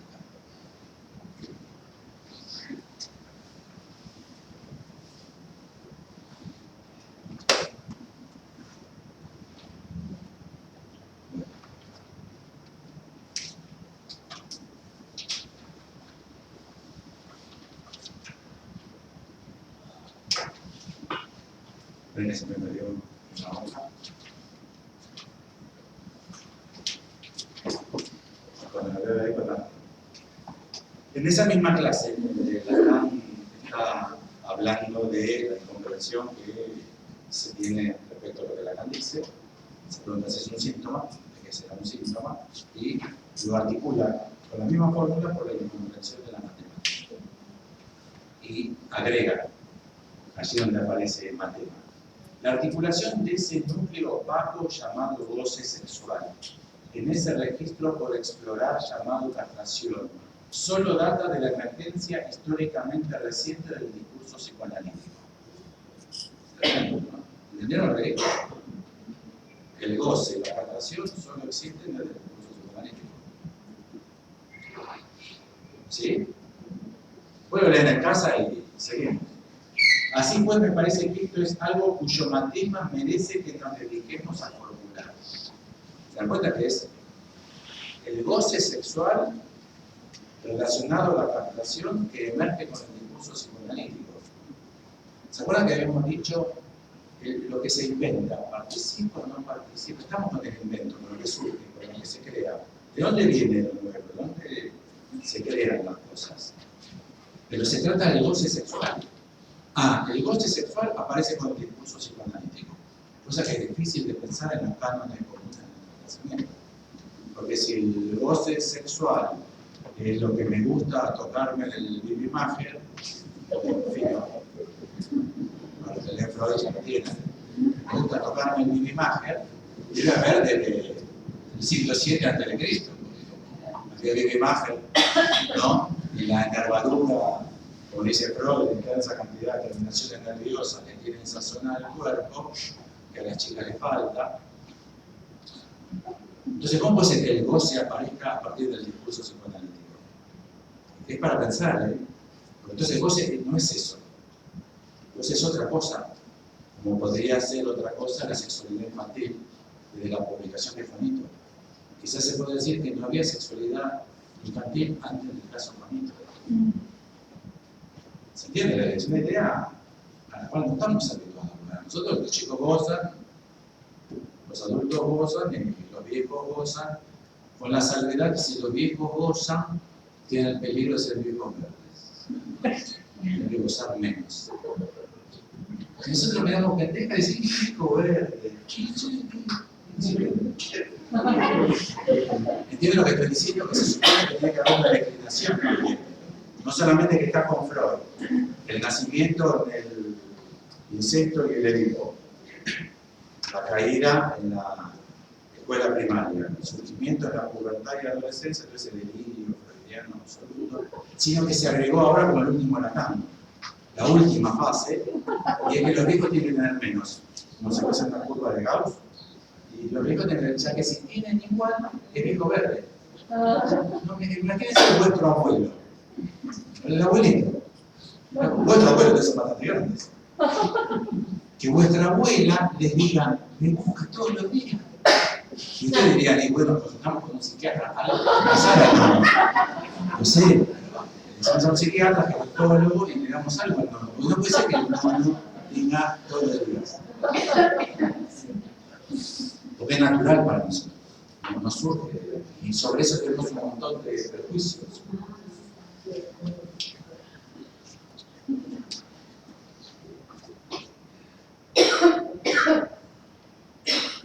Queríamos que esto se pudiera demostrar de otro modo que como algo parecido. El goce sexual no es algo parecido. Es un párrafo, hay que digerirlo. Querríamos que esto se pudiera demostrar como matema de otro modo que como algo parecido. El goce sexual no es algo parecido. Parecido como una especie de secreto vergonzoso que haya sido publicado por el psicoanálisis. Sigue siendo tan vergonzoso, tan sin salida. Parecería que nadie se dio cuenta de que la cuestión se encuentra en el nivel de la dimensión cabal del goce, esto es, la relación del ser amante con su cuerpo, puesto que no hay otra definición posible del goce. Bueno.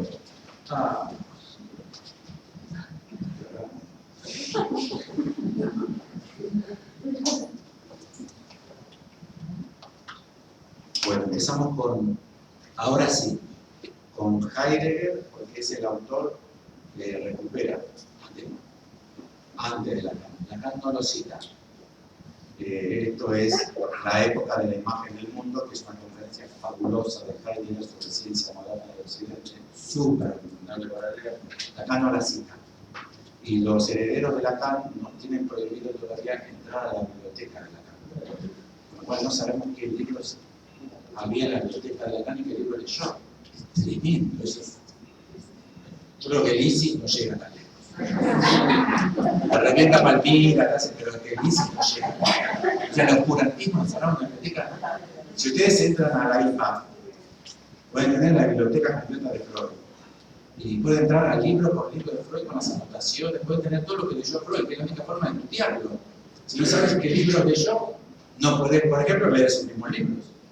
Por ejemplo, ¿se entiende, no? Está cerrada la biblioteca de Lacan, no tenemos acceso a los libros, es tremendo, con lo cual no hay ninguna pista explícita en Lacan de que Lacan haya leído esta conferencia es famosísima, es excelente. Yo estimo que la debe haber leído. Ahí, que pudo haber obtenido matemática ahí, esta lectura. Porque Heidegger rechaza la matemática, pero no es que no sepa qué es. Vamos a leerlo. La física moderna se llama matemática, es verdad. La física moderna es matemática. Porque aplica una matemática muy determinada en sentido eminente. Pero solo puede proceder de esta manera, matemáticamente, porque en un sentido más profundo ya es matemática. Este es el misterio. La física, en un sentido más profundo, ya es matemática. Ta matemata, o sea, los matemas, en plural, los matemas.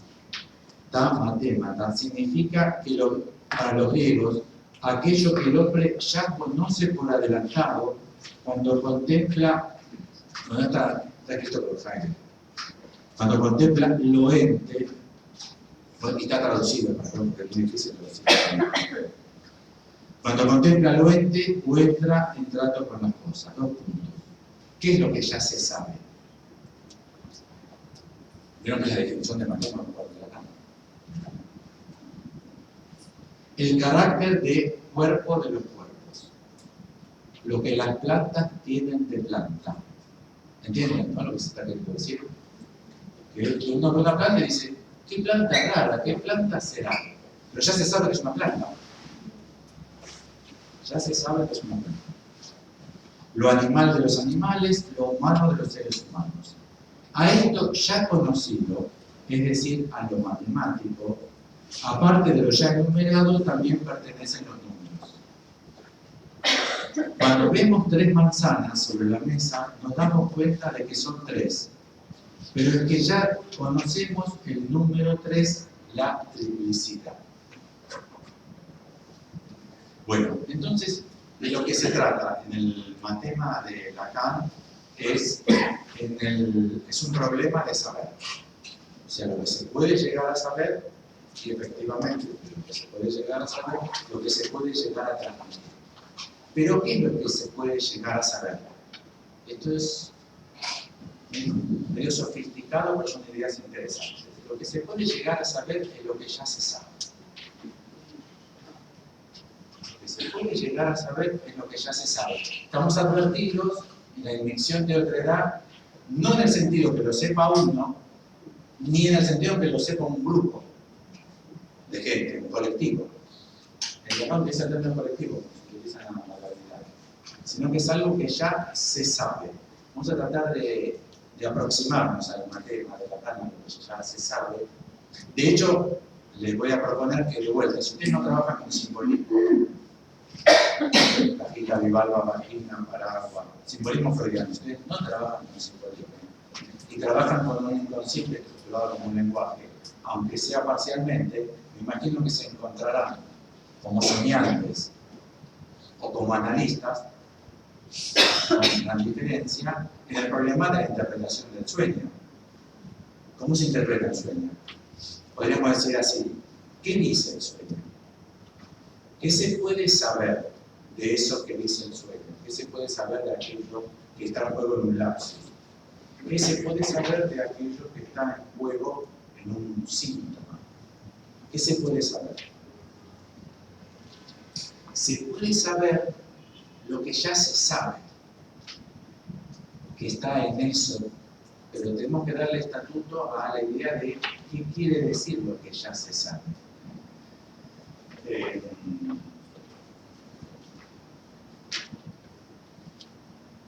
Tenemos el problema de la... ¿Cómo andan de cuello? Yo no lo puedo... Doy vuelta a la computadora.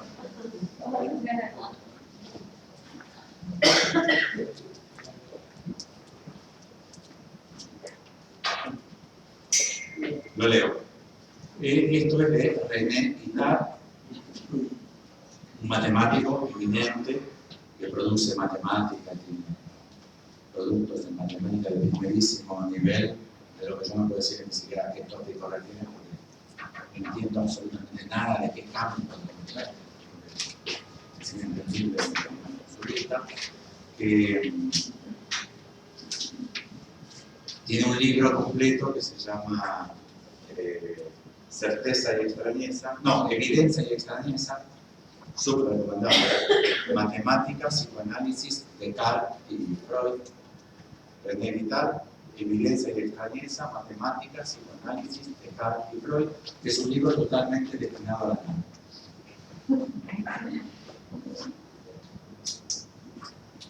Muy recomendable, difícil de leer, los ejercicios es difícil de leer, tiene un aspecto filosófico difícil, un libro filosófico que está ligado y está totalmente dedicado al matema de la ley. Todo el libro es un intento de hecho yo encontré la definición de matema en Heidegger por una recomendación del libro de René Guittard sobre los caminos del bosque y la época de la... Y René Guittard se pregunta si los matemáticos deben estudiar a Lacan. Y la respuesta es que sí, y la justifica. Dice que Lacan es el que tiene el más puro, el más preciso sentido de lo que es la matemática. Y dice, página 44. Dice, sin embargo, a pesar de la dificultad con el referente matemático, lo que decía hoy Mónica, ¿se acuerdan de lo que decía Mónica del referente matemático? ¿Se acuerdan? El trisquel, el referente matemático puede ser para el punto del cruce de dos líneas o para otro tipo de lógica, para un agujero podría ser el cruzamiento de tres líneas, como el trisquel. ¿Se acuerdan del referente matemático? Sin embargo, dice René Guittard, a pesar de la dificultad con el referente matemático nocional estándar, con los contrasentidos resultantes en algunos comentarios, sostendré que esas fórmulas lacanianas, como el esquema en Z, el grafo del deseo, las fórmulas de la sexuación, el nudo de Lacan, el Borromeo, etc., son objetos matemáticos de pleno derecho. Son objetos matemáticos de pleno derecho. La página siguiente, es la 44, 44-45, está de la 46. También de René Guittard, él dice, así, el triángulo evidente es un matema. Dos puntos. Todo lo que se descubre de él ya lo sabemos y es íntegramente transmisible. Ese es el problema que tenemos que pensar. Yo no traje un triángulo, traje esto. ¿Alguien lo reconoce? ¿Alguien lo reconoce? Seminario 2. Se trata de un sencillo problema que es la duplicación del cuadrado. La pregunta es, ¿cómo se duplica un cuadrado? Podrían preguntárselo.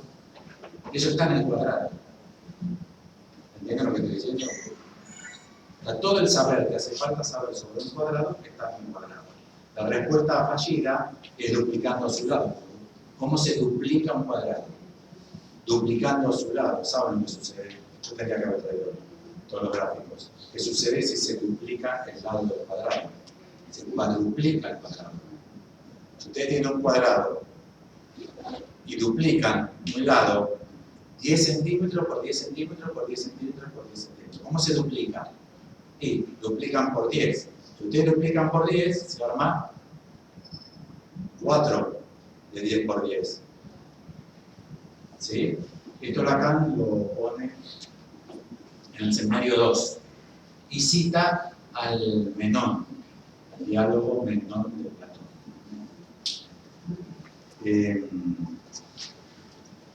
Todo el problema del matema, Lacan siempre lo presenta en relación al diálogo El Menón de Platón. No sé si lo conocen. Lacan recomienda leer muchísimos diálogos de Platón. Este también, mucho recomienda.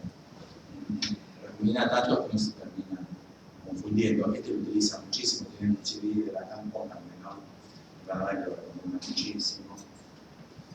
Si buscan en Google El Menón, el diálogo de Platón, van a ver que es un diálogo referido a si se puede enseñar la virtud.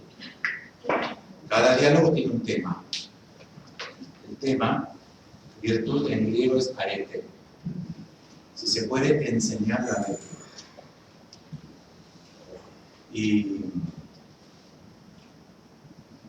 el diálogo, es en este diálogo donde aparece esto. Y Lacan lo toma en el seminario 2, en esa clase que Miller llamó Saber, Verdad, Opinión. No sé si se acuerdan, en la clase del seminario 2, Saber, Verdad, Opinión. Ya incluso escucho el ruido de los bostezos. Un cierre rápido, porque si no, oigo ruido de bostezos. Bueno, el Menón empieza así. El Menón empieza así. Menón. ¿Saben los diálogos de Platón? El personaje de los diálogos, el que sabe es Sócrates. Era aquel que dijo, Sócrates, porque el que dijo, yo me voto a... ¿Qué dijo Sócrates? Yo sé que no sé nada. Esa es su posición filosófica. Una posición quizá parecida al analista. Si viene un paciente y dice, doctor, yo me orino, me hago pis encima. ¿Por qué me hago pis encima? ¿Qué le podría decir un psicólogo? Y seguro que es mucho estrés, ansiedad, vinculada a su vida sexual. Pero si hay un psicoanalista, ¿qué podría decir? No tengo la menor idea. ¿Cómo podría saber yo? Porque usted se orina. A veces no sé yo porque yo me orino. Pero lo podemos analizar. ¿Y cómo lo podemos hacer? Si yo no sé nada y usted no sabe nada, debe ser el paciente. ¿Cómo podemos saber? ¿Entienden? ¿Cómo podemos saber? Sobre el saber no sabido. Si el inconsciente es saber no sabido, ¿cómo podemos saber? ¿Dónde está ese saber? Miren cómo empieza el Menón. Puede ser, toda escuela de psicoanálisis debería fundarse pensando en el primer párrafo del Menón. O disolverse, porque a las escuelas de psicoanálisis les gusta más disolverse que fundarse. Es un gusto. Lacan no disolvió la escuela porque le gustaba disolver. Lo hizo 6 meses antes de morir con un cáncer terminal que ya tenía fecha, no se había querido operar. Fue el último acto de su enseñanza cerrar la escuela. Por eso le gustaba disolver. No es que todas las sociedades se tienen que disolver cada tanto porque no le disolvió. Disolvió, pero un desastre. Por eso mismo que leímos de la emisión de otra edad, 17 años y ustedes se encargan de embarullar lo que yo digo, nadie toma lo fundamental de lo que yo digo, y se va a cerrar por eso. Bueno, el Menón comienza así, la pregunta de la formación del análisis. ¿Me puedes decir, Sócrates, ¿es enseñable la virtud?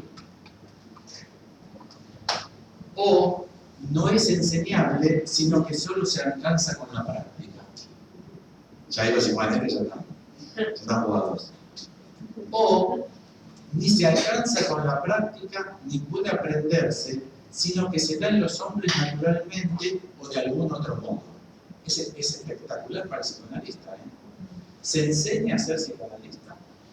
El psicoanalista surge de la práctica O hay personas que tienen virtud de entrar al problema del otro, hacer una empatía, así de enseguida se da cuenta que sí, que interesa, que no, que no, que no. Esa persona que enseguida tiene esa como habilidad, obviamente muchas brujas adivinas la tienen, no venden.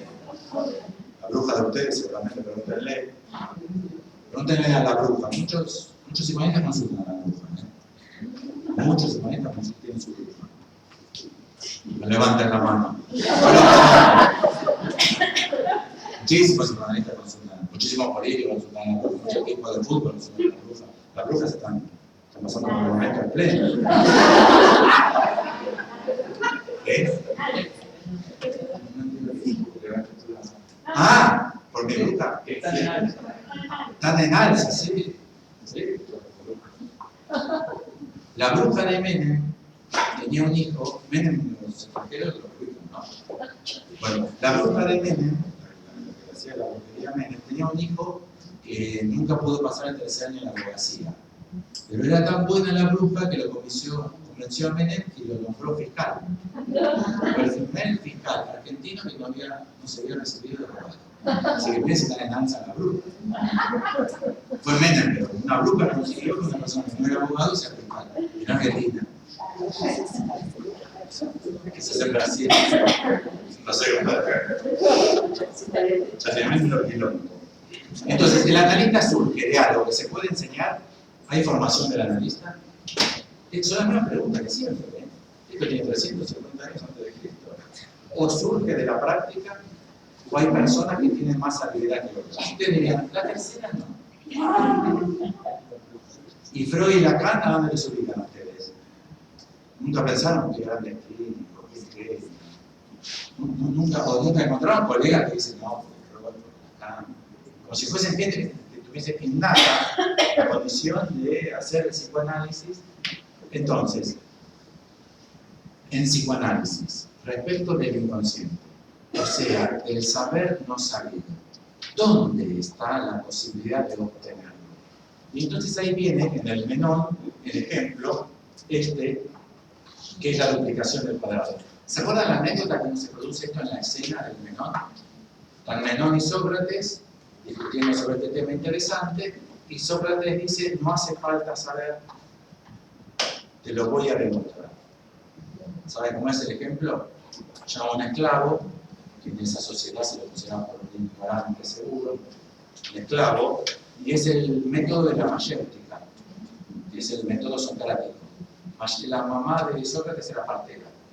Entonces Sócrates decía, yo hago como mi mamá, hago parir en los otros el producto, el parir, la mayéutica, el método socrático se llama la mayéutica, que es el arte de la partera. La mayéutica es el arte de la partera. Acá hay una sociedad psicoanalítica, en Buenos Aires que se llama mayéutica. Es un término muy allegado a los problemas planteados por Lacan. Y entonces Sócrates dice, con las buenas preguntas, aunque él no sepa nada, va a encontrar verdaderamente aquello de que se trata. Y entonces le ofrece este problema. Llama al esclavo y le dice, dime esclavo tú, ¿cómo podemos hacer para duplicar el cuadrado? El esclavo que dice, duplicamos el lado, y entonces Sócrates le dice, pero observa, que si duplicas el lado se te cuadruplica el cuadrado. Es cierto, es incorrecta mi respuesta, habrá que buscar otra forma, y se dan cuenta cuál es la forma, ¿no? Duplicar los triángulos. Para duplicar los cuadrados no se duplica el lado, se duplican los triángulos. Este triángulo se duplica así, este se duplica así, este se duplica así, este se duplica así, y viene el doble. ¿Me siguen? ¿Lo han visto? Bueno, eso, ¿dónde estaba? Para duplicar un cuadrado hay muchas formas de duplicar. Esta es la que toma, la que hace Platón decir a Sócrates en el diálogo. De hecho, el que introduce la matemática en la filosofía de esa época es Platón, no Sócrates. ¿Se acuerdan que en la Academia de Platón había un frontispicio que decía no entre aquí nadie que no sea geómetra? ¿Conocen la frase yo soy freudiano, sean ustedes lacanianos si quieren? Esa la conocen, ustedes se levantan a la mañana. El resto de la mañana de ustedes, otros, encuentran, todos dijeron que sí, la verdad es que todos dicen que sí. Lacan dijo eso. ¿Lo pensamos juntos un instante? Bueno, por ejemplo, Trotsky, León Trotsky, ¿era trotskista o no? Marx, ¿era marxista o Lenin? San Martín, ¿pudo ser sanmartiniano? Por favor, ¿cómo Lacan va a ser lacaniano? Es obvio que no. Esa frase quiere decir que yo no puedo ser lacaniano. Es una frase casi de perogrullo, que se la tomó por dar cuenta de la afiliación de Lacan con Freud. Pero me parece que entre Lacan y Freud hay una diferencia fundamental, y una diferencia matemática. Y es cómo se interpreta el saber no sabido del inconsciente. ¿Cómo se interpreta? ¿Cómo se hace el análisis? Esa frase la conocen todos. Le voy a dar dos frases que levanten la mano, tienen premio. Es un libro gratis de los de afuera. Elegimos nosotros qué libro. A ver, ¿quién conoce esta frase que no sea de apertura? Freud no era lacaniano. ¿Conocen? Yo soy freudiano, sean lacanianos. No conocen, la dijo una sola vez Lacan. Freud no era lacaniano, la dijo una sola vez. No la conoce nadie. Y la otra interesante, que no conoce nadie, voy a saber por qué, porque también la dijo una sola vez, es Platón era lacaniano. ¿En qué sentido Platón es lacaniano? ¿Y en qué sentido Freud es lacaniano? Me parece que la clave está en el manejo. ¿Y qué significa que la clave está en el manejo? Que el psicoanalista es un personaje, a diferencia del psicólogo, que sabe que es normal y que es anormal. Y a diferencia del coach, que es aquel que sabe qué tenés que hacer para dejar de fumar, para viajar en avión, sacar a la silla de la muerte. Mueve la silla varias veces, y vos para dejar de ir del coaching, viajás en avión. Piensen cuántas veces ustedes intervienen haciendo psicología y cuántas veces los psicoanalistas presentes. Y cada vez que intervienen haciendo coaching. O sea, ¿cuántas veces ustedes aconsejan a vuestros pacientes? ¿Y cuántas veces ustedes le dicen qué está bien y qué está mal, si tienen que llamarla, si no tienen que llamarla, si es mejor que no se vuelvan a quedar? ¿Me encuentro o no me encuentro? Y a mí me parece que después de 7 veces que le rompí un jarrón en la cabeza, ya no debería así. ¿Eso es psicoanalítico? Es lo que hacemos todo el tiempo, pero eso es lo que hace un psicoanalista. Ahí radica lo psicoanalítico de lo que hace. No digo todo el tiempo que un psicoanalista hace psicoanálisis. No digo eso. Un psicoanalista todo el tiempo hace lo que puede. Todos hacemos lo que podemos. A veces resulta que hubo analista, porque hubo un corte que, por ejemplo, corta con el síntoma. A veces, dice Lacan, se verifica a posteriori que hubo analista porque hubo corte. Pero ¿cómo se opera ese corte? Mediante una operación sobre el saber. Pero ¿cómo operamos con el saber que no sabemos? Entonces, no es la práctica, no proviene del cuerpo biológico, no proviene del individuo, no proviene del grupo. ¿De dónde proviene el saber? Si uno lo trabaja como matema, la lógica es que está allá mismo todo lo que hay que saber. Está ahí, como decía René Girard, en el triángulo. Así el triángulo evidente es un matema. El triángulo evidente. Trazamos un triángulo. Es evidente. Así el triángulo evidente de la página 46 es un matema. Todo lo que se descubre de él ya lo sabemos y es íntegramente transmisible. Entonces, de lo que se trata en inyección de la como una de las propiedades del psicoanálisis, es dónde radica el saber. El saber radica, para la práctica analítica, en la invención de verdad. Hasta no hay individuos. Hay un campo establecido en un entre inespecífico donde se plantea una pregunta. ¿Y cómo operamos con esa pregunta? Suponiendo que el saber que hace falta aplicar sobre esa pregunta está en la pregunta. Pero ¿dónde está en la pregunta? En la posibilidad de escribirlo. Lo voy a hacer.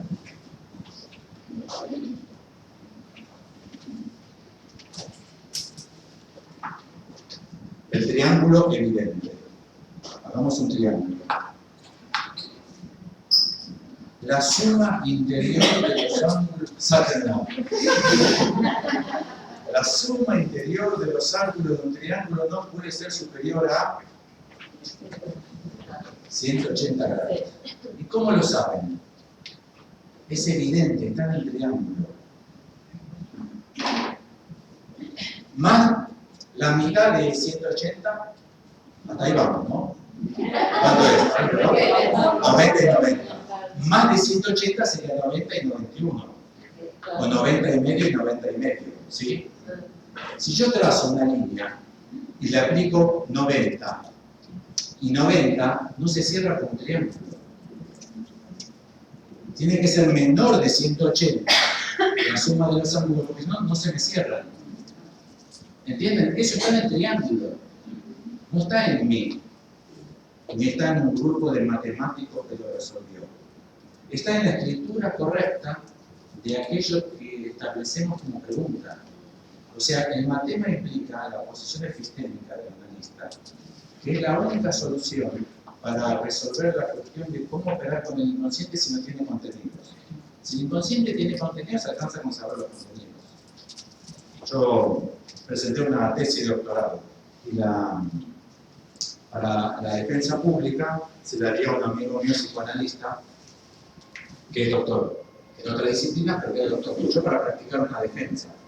Y en la tesis critico a Freud sosteniendo algunos argumentos de Lacan. Entonces mi amigo me cita al consultorio, yo le dije acá acabamos. Sí. Ya terminamos, ¿eh? Y me hace sentar en el diván, me hace sentar en el sillón, y me dice, así es. Me parece que estás un poco peleado con Freud. ¿Cómo podías saber? Amigo, ¿cómo podías saberlo? Porque él ya sabe lo que hay en el inconsciente. ¿Qué hay en el inconsciente? La rivalidad del varón con su padre. ¿Entienden? O el deseo incestuoso con la madre. O la angustia de captación o la envidia tiene. Si no tiene los contenidos, interpreta lo que ya sabe que hay. Eso ya sabés lo que hay. Pero si trabajás el inconsciente estructurado como lenguaje, ¿qué contenido tiene el lenguaje? El lenguaje está vacío de contenido, como la matemática. Pero entonces, ¿cómo operar con el saber? Para operar con el saber hay que admitir la inmixción de otredad, ¿entienden? Porque el saber no está ni en uno ni en otro. La inmixción de otredad dice que no está ni en uno ni en otro. ¿Dónde está? En el problema mismo. ¿Y dónde radica la solución del problema mismo? En su escritura. Si uno logra una escritura pertinente para el problema, en la escritura pertinente del problema es donde está la solución. Es en la misma escritura. Por eso el analista tiene que confiar en el dispositivo y en producir su trabajo, que es tratar de pasar lo que escucha a la letra, para escribirlo de tal manera que donde está la pregunta, de la misma pregunta, bien procesada, surja la respuesta. Bueno, hasta aquí. Son 9 menos 10, me llevó más tiempo de que pensaba, pero tenemos 10 minutos para preguntas y respuestas.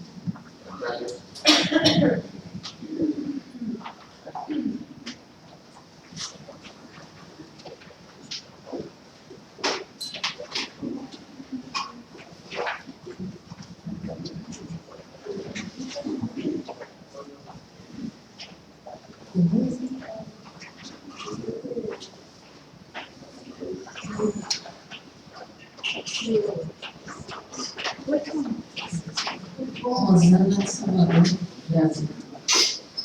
Quando você fala desse saber, só se pode saber o que já se sabe, né? Que está ali na escritura, e quando se interroga a escritura, quer dizer, se obtém uma resposta que já está aí, já está dada. Esse saber é um saber inventado, ele vai ter que ser produzido. Essa é uma primeira questão, né? Um saber que vai ter que ser inventado de alguma forma, né? Um dispositivo analítico. E a outra é se essa noção de micção tem a ver com inconsciente transindividual, que Lacan fala em algum momento nos escritos.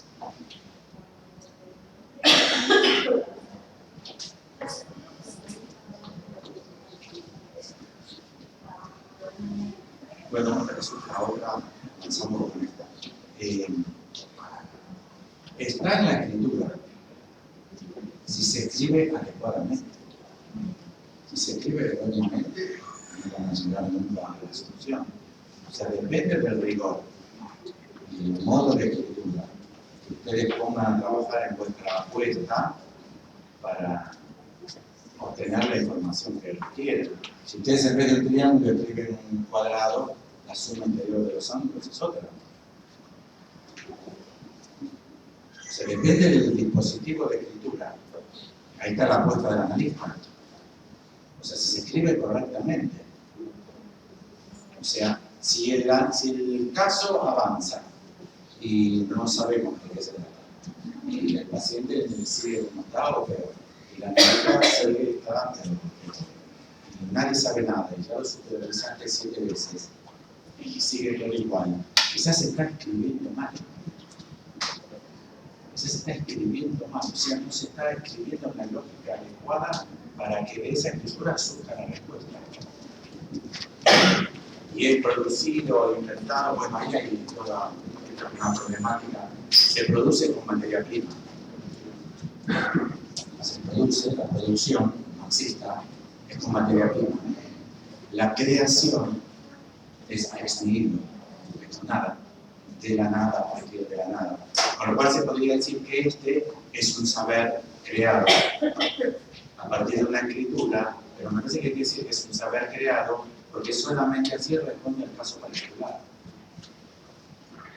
Lacan justamente creó el dispositivo del pase para conocer más, no para saber quién había pasado o no. Lacan decía que eso no le importaba para nada quién había pasado o no, sino para poder estudiar mejor los modos de escritura y cómo se resolvían los casos, porque solamente los saberes creados eran saberes particulares. ¿Entienden lo que digo? No por los contenidos se vamos a poder aprender, había que estudiar la forma de escritura, la modalidad de escritura. Y sí, el inconsciente es transindividual, pero la cita completa no sé si se acuerdan cómo es transindividual y prebiológico. La crítica a Freud en el inconsciente transindividual y prebiológico, tiene que ser prebiológico, no puede haber huella anémica porque no hay ningún aparato sobre el cual escribir. Es efectivamente como se dirigen los análisis. Porque si uno trabaja las 3 generaciones, ¿dónde está anotado eso en las 3 generaciones? El prebiológico es antes del surgimiento del cuerpo biológico. Entonces, Lacan ya ahí propone que no se trata del individuo y no se trata del epifenómeno del cuerpo biológico. No son ninguna de las cosas donde se aplica la inconsciente. El problema es que si el inconsciente es un saber no sabido, ¿cómo se opera con un saber no sabido?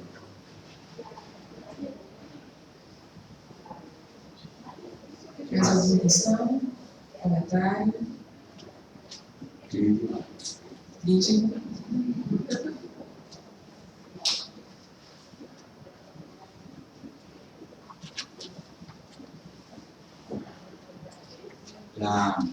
La propiedad de la escritura, yo no lo trabajé hoy, porque nos falta un paso, y es por qué del matema pasamos a la matematización. ¿Vieron lo que Heidegger le costó tanto decir que incluso el número? ¿Vieron que él dijo la planta, la manzana? Porque a Heidegger no le gustaba salir del bosque. Pero al final te voy a decir incluso el número, ya que si vemos 3 manzanas sabemos que son 3 por la condición de 3. Lo que nos falta, yo decía, no incluyo, pero ya que no hay pregunta, incluyo ahora, lo que nos falta es el pasaje del matema a lo matematizado. Raíz cuadrada de menos 1, teoría de grafos no planares, cadenas, trenzas, todos en Lacan objetos matemáticos, cálculo infinitesimal para el objeto A, raíz cuadrada de menos 1 para el sujeto. ¿Por qué eso? Porque para Lacan, como para René Guittard, que es lo que le trata a René Guittard, de lo que los matemáticos tienen que aprender de Lacan, es que la escritura correcta es la que posee el rigor, o sea, la que es seria, o sea, la que hace seria. ¿Entienden? Si P implica Q, Q implica A, entonces tenemos que conservar que P implica Q y Q implica implica A y A implica B, ¿entienden? Ser serios. O sea, que el caso tiene que estar constituido por una serie, que en la constitución de la serie se verifique la aplicación de cierto rigor en la escritura. O sea, la característica fundamental de la escritura matemática, ya no del matema. El matema es escribir bien, pero para que sea matemática, la otra propiedad es el rigor. Y René Guittard dice que lo que los matemáticos tienen que aprender de Lacan es la teoría de la escritura de Lacan. Y la teoría de la escritura de Lacan es que tiene que ser rigurosa. Punto. Eso no sé si les sorprende o no. Pero es todo lo contrario de lo que se enseña el psicoanalista en la atención flotante. El psicoanalista, yo no sé lo que es el psicoanalista en la atención flotante. Cuando iba a la facultad, cuando tenía 22, 23 años, decía, yo podría alcanzar la... Para mí era como un estado yogi. Cuando nunca en mi vida era un estado yogi, decía, de verdad, era mi preocupación, porque no sabía si iba a poder ser analista. Si no podía... Es todo lo contrario, ¿eh? Es todo lo contrario. El modelo freudiano de la atención flotante es comunicación inconsciente-inconsciente, que significa no tener ningún rigor. Lacan dice que es justamente todo lo contrario, que la escritura correcta es la que es rigurosa, ¿entienden? La que no se saltea ningún paso, la que admite todas las premisas, la que sigue la secuencia lógica del material, la que resuelve los problemas de la fecha. ¿Cómo puede ser que el síntoma haya empezado 2 años antes de la causa que estamos diciendo que determina el síntoma? Eso es una falla de rigor, ¿entienden? Seguramente a usted el síntoma estuvo muy determinado por el divorcio con su mujer. Pero a mí el síntoma empezó 2 años antes del divorcio con mi mujer. Bueno, se resiste. Esto no va a andar, ¿eh? Esto me deja hacer mi trabajo. Otra cosa es que sí, ¿no? Evidentemente no. Evidentemente no. Es contradictorio, no se sostiene esa escritura. Pero les advierto, salvo Lacan, ninguno de nosotros está habituado a pensar la práctica analítica así. Ni siquiera la presentación del caso clínico, nosotros lo hacemos con rigor. Nosotros tenemos que meter bastante ensalada de todo lo que fue diciendo, un poco de la madre, un poco del padre, el problema del trabajo, la plata, un poco de sexo, si los padres, si se le paga, si no se le paga. Todo eso sí es un caso clínico. Pero no hay ningún rigor ni siquiera en la escritura, porque la hacemos más como escritura poética. Tenemos lindas frases, bien escritas, pero no tienen rigor. Y quizás no accedamos nunca al inconsciente de Lacan si no tenemos el rigor en la escritura. Pero me da la impresión que lo que Lacan nos enseñó es eso. Eso es la vía matemática. De que hay un saber, que no lo sabe nadie, que está en el mismo problema, pero que solo emerge como solución si uno escribe ese problema correctamente. Y escribirlo correctamente es con rigor. O sea, sosteniendo todas las premisas lógicas. De ese caso, premisas lógicas de esse caso. Bem, então agradecemos ao Alfredo, agradecemos a presença de todos. Boa noite a todos.